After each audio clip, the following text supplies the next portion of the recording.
the input is given, how to process that input, that algorithm is mentioned, and based on these two things, input and algorithm, the computer will find out the output. If this is the scenario, the computers were really fast at this type of processing. They can handle a lot of data, they can process the data quickly, and that's why it is said that computers are fast and they are efficient than human beings. Really good to hear this. But there are some scenarios where the computers were lagging heavily behind human performance. So that performance was ability to mimic and learn, the ability to observe and learn. Our kids, how they learn many things, they just observe how adults perform such things, like how adults perform the toothbrush, how adults drink water. So they observe these things and they try to mimic and they learn. So mimicking or observing and then copying that thing is one ability of brain. Another ability is, if we know the input, if we know the output, we can figure it out how to do certain operation. One example I will tell you.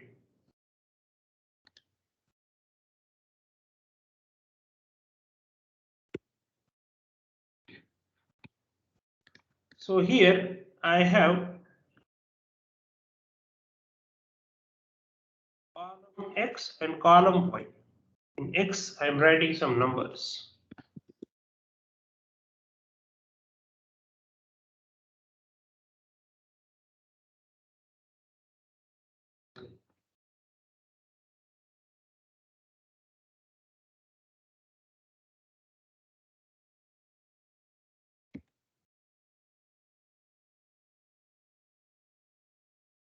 Okay, so there is some data X and Y, and then for unknown value of X, like 5, what will be the output or what will be the Y? Can anyone tell for this observation? If this is the input, this is the output. For this, for 5, what will be the output?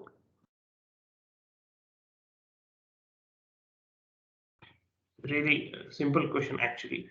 Yeah, so you can figure it out easily, right? It is 25. So how you figured it out? Because our brain is capable of looking at patterns. Given the input and output, many times we can figure it out that what is going on. Computers were heavily lacking on this front. They need input, they need algorithm, then only they will provide the output. They need X, they need processing, then only they will provide the Y. Then you can say if you give 1000 values of X and they know process, they can immediately calculate Y. But they don't know. If you give the sequence of X and Y for 1000 rows and if you say that okay, from this you figure it out, you learn on your own, I will not tell you the algorithm, I'll tell you input and output, you learn, then they cannot perform. So this was the traditional way of programming. But some computer scientists, they said that if we can learn like this, why cannot computer learn like that? So from there, the beginning of AI and machine learning development started. Now, these machine learning techniques are subdivided into 3 different categories, major categories. One is supervised learning. Second is reinforcement learning. Third is unsupervised learning. So in supervised learning, what happens? We tell the computer that this is the data, this is the label, this is the X, this is the Y, this is the X, this is the Y. Okay, like this in here. So we tell that X is 1, Y is 1, X is 2, Y is 4, X is 3, Y is 9. So we tell explicitly with so many examples. Here the supervisor is there. Who is supervisor? Say guide or some person who tells that, okay, if you see this, this is the label. Okay, if you see 1, its label is 1. If you see 2, its label is 4. If you see 3, its label is 9. So this guide is telling the computer that if this is the data X, then this is corresponding label Y. If such kind of data is provided to the algorithm, then that learning is known as supervised learning. Okay, so this is called as training data, and this is called as training label. Capital X is training data, capital Y is label. Goal is correctly label the new data. Okay, just like human beings. So goal is, say if someone asks you the value of X cap, which is not there in this training data, then for this X cap, can the computer find the label of this? You told me it is 25. So is the computer capable of doing this to find 25? Okay. So such kind of learning is known as supervised learning. Next is reinforcement learning. So over here, the training data is unlabeled. We just provide the data and we ask to learn from it. But there is one facility. Facility is, if the system performs well, it will get reward. If the system performs bad, it will get the punishment or penalty. So, sorry. So, if you play a game of chess, say in mobile app, you play game of chess against computer or against mobile. So there, if the computer wins, internally it is recorded that what were the moves and what was the strategy, and this is how the agent won. All right. So that is some reward which is on computer's side. If it loses, then what were the moves? What was the strategy? Never repeat the same mistake. This is the principle followed in reinforcement learning. Never repeat the same mistake. So based on this principle, reinforcement learning works. The data is not labeled. Third one is unsupervised. Say there is a kid, say 1.5-year-old kid, and you take apples, bananas, and some other fruit, say kiwi. You mix them up, apples, bananas, and kiwi. Now that kid of 1.5 years old age, that kid doesn't know the names of these fruits. And you tell that kid that, okay, now separate them. I want separate groups of these fruits. Then the kid separates apples in one area, then banana is in other area, and kiwi is in other area. After separation also, the kid doesn't know the names. It's fine. Then based on what the separation is done? Based on color, based on texture. So these are the features which kid can see and can easily segregate the fruits. So the label was absent. We didn't tell that. Okay, this is apple and separate it. This is banana and separate. We didn't tell. What we told? This is the fruits. So this is the data. Separate it. We tell it to the computer. And internally, based on certain features, the decision is made that how many groups will be there, and the data is arranged accordingly. So this is known as unsupervised learning. So the training data is unlabeled. Goal is to categorize the observation. Categorize means to group the observation. Observation means rows in the data set, not samples in the data set. All right. So any doubt in these types of machine learning?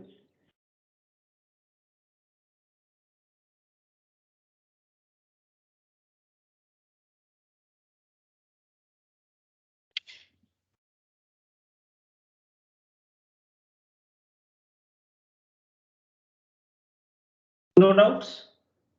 Okay, we'll move forward. So, what are the applications of machine learning? So, you might have seen so many applications, and we are using those applications in day-to-day life, like handwriting recognition, convert the written letters into digital letters. So, this development of handwriting recognition, it was done in USA. In USA, you may know that there are some zip codes. Like in India, we have the pin code. They have the zip code. In zip code, there are uh, uh, numbers as well as letters, and they wanted to design the automated letter sorting system.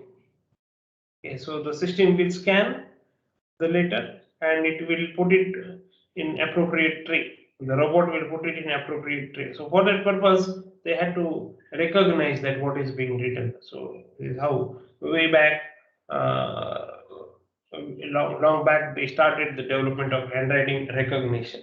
So this is effectively image to ASCII number or image to ASCII text. Okay, and that's digital letter. Next is language translation. So translate the spoken or written language. So that is Google Translate. Many times we use that. Next is speech recognition. So in Amazon, Alexa, or in Google Assistant, or in Apple Siri, we can see that whenever we speak something, it identifies what is being spoken and it takes the action accordingly. So how it happens? So convert the voice snippets to text and take the action accordingly.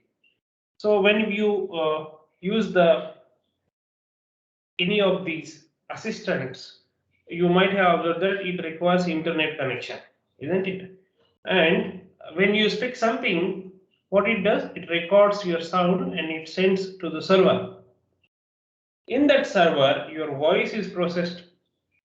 It is matched against various voices using deep learning model, using recurrent neural networks, and the corresponding recognized speech is returned back. So that's why it requires the internet connection. Next is image classification. So say so many images are given and can we categorize them automatically? Like these are the birthday photos and these are the Sunday outing. Automatically the photos should be categorized. And driving. So this is working so many companies.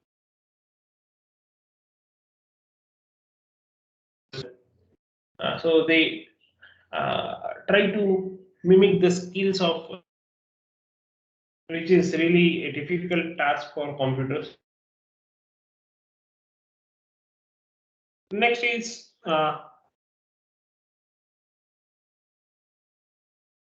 okay. Now one thing you try to remember that features are numbers. Features are numbers. Those may be integer numbers or those may be floating point numbers. So what we have to do is from a data we have to extract the numbers. Okay. Features are observations that are used to form predictions. All right. So one example, I'll give. Here I am drawing few shapes.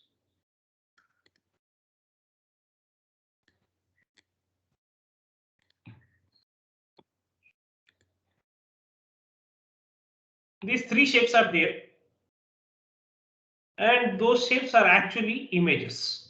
So this is image number 1, image number 2, image number 3, and they have a size of say 338 by 320, okay, or 320 by 320 for our convenience. Okay, so like this is the image, and this is another image, and this is another image. There are 320 by 320 pixels are there. So 320 into 320, these many values are there. Okay, now these images are to be classified. So on which basis, in an efficient way, you can tell that this is the image of square, this is the image of triangle, and this is the image of circle. On which basis? Can you think? Please reply in the chat box with your thought process, that on which basis you will separate these three types of shapes, which is a feature. So instead of using 320 by 320 pixels, which is very huge number to be given to the classifier, we have to come up with a representation that is small enough and that is efficient enough to represent these shapes. So can you think of any feature?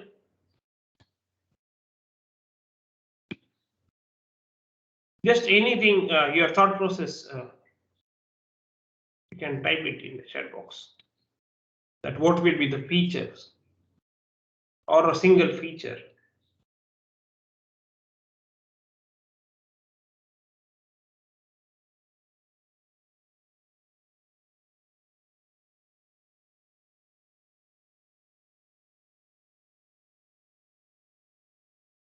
Any clues? Any thinking?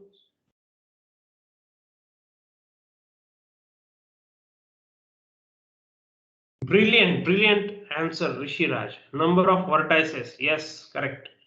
So number of vertices. Here there are 4. Here 3. Here 0. Isn't it? So number of vertices or number of sides is a correct feature. Instead of using 320 into 320 numbers, okay, that is a huge number. Instead of using that, you are using a single number to represent this image. This is a feature extraction. This is known as feature extraction. Now, there are multiple ways of getting the features. So this was simple scenario, so that's why we can figure it out and easily we can write. But there are some images which are quite similar, like facial images. In face, everybody has eyes, nose, lips, forehead, and other parts of face, and their location is also quite similar. Like eyes are always above the nose. It is never like eyes are below the nose. Okay. So their location is also pretty similar. So you cannot say eyes above, this is one class, eyes below this another. No. And how to separate the persons who have the same location of eyes, nose, and lips? So there are some features like how our face is structured. So those features are to be extracted using advanced algorithms, and then we can process them using classifier.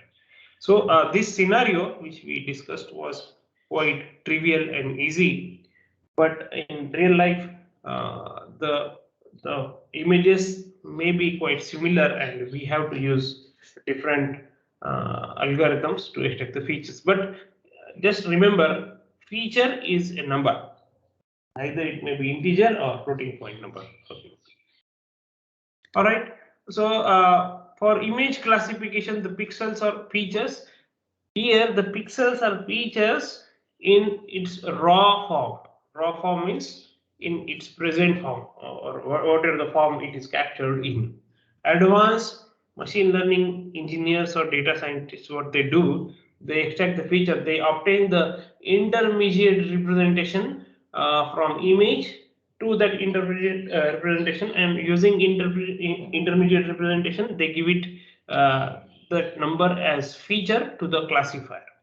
Okay, so yes, it is mentioned that pixels are features, obviously, but from those features we derive some extended feature like number of vertices. For voice recognition, the pitch and volume of sound samples are the feature. So, say there is some sound sample, we find the pitch and volume as features. For autonomous cars, the data from cameras, like in autonomous car, the human being will not be present. Then the computer has to rely on various sensors to process and to navigate. Okay. So what are the sensors? Cameras, then radars, then GPS, rain sensors. These are the features of autonomous car. Extracting relevant features is important for building a model. So here term intermediate representation comes. Time of day is a relevant feature when we are classifying images, isn't it? Say in some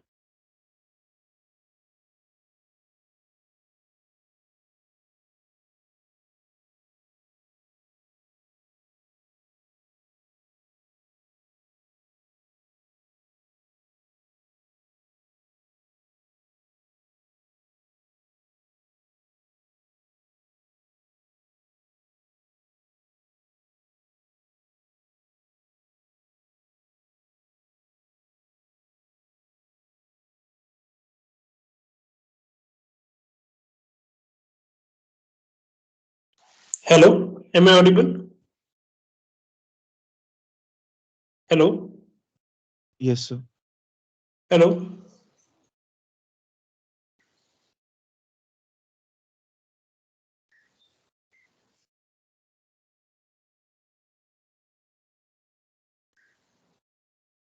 Yeah, yeah. Suddenly there is power cut at my end. Sorry for this. And my laptop is not functioning now. So I logged in through mobile. So I hope you can hear me. Uh, yeah. So we'll continue the discussion. So features are something which are intermediate representations, and there are algorithms to extract the features. And once we extract the features, we give them to the classifier, and then the classifier's job is to classify or group them into correct groups. Okay, like I shown you three different images. One is square, second is triangle, third is circle. Now while testing, what I do is I rotate the triangle by say 20 degrees. Still it is a triangle, right? If I rotate, still it is a triangle.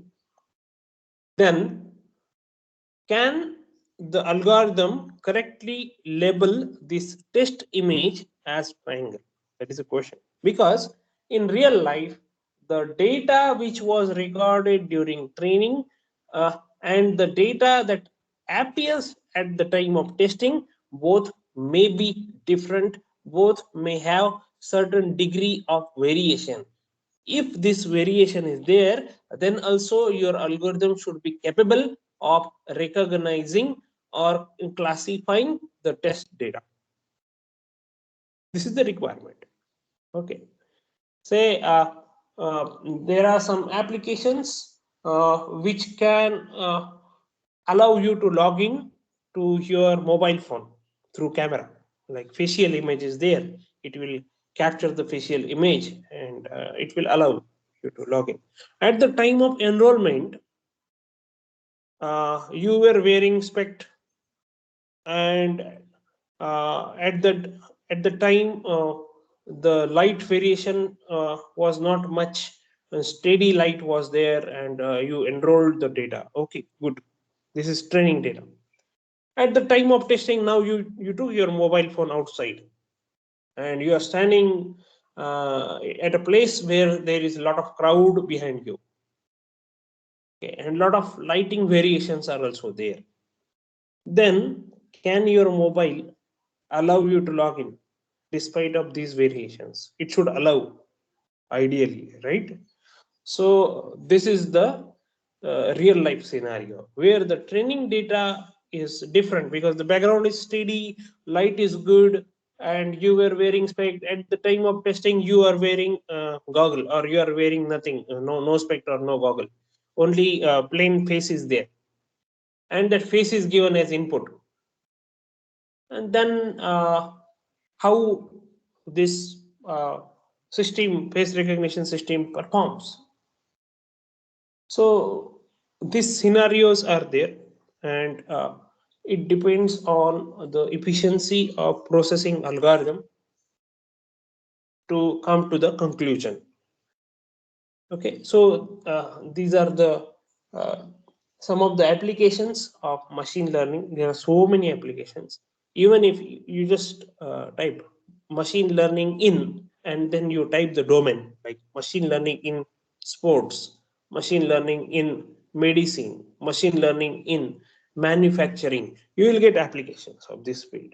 And this field is growing tremendously, rigorously, and for next 30 to 35 years is this will grow, and there will be so many opportunities to build the models from data, to process the data, to clean the data, to come to the conclusions, and giving the consultancy from the data. So many opportunities will be there, and this is definitely a good field. Okay, so with this, uh, I will stop here for today. Once I stop the lecture, the attendance will be automatically downloaded because it is lecture is going on over there. So in my laptop. So if it is not there, I will try to download it. Don't worry about the attendance. So with this, we will stop. Thank you for attending the lecture. Bye bye. Thank you, sir.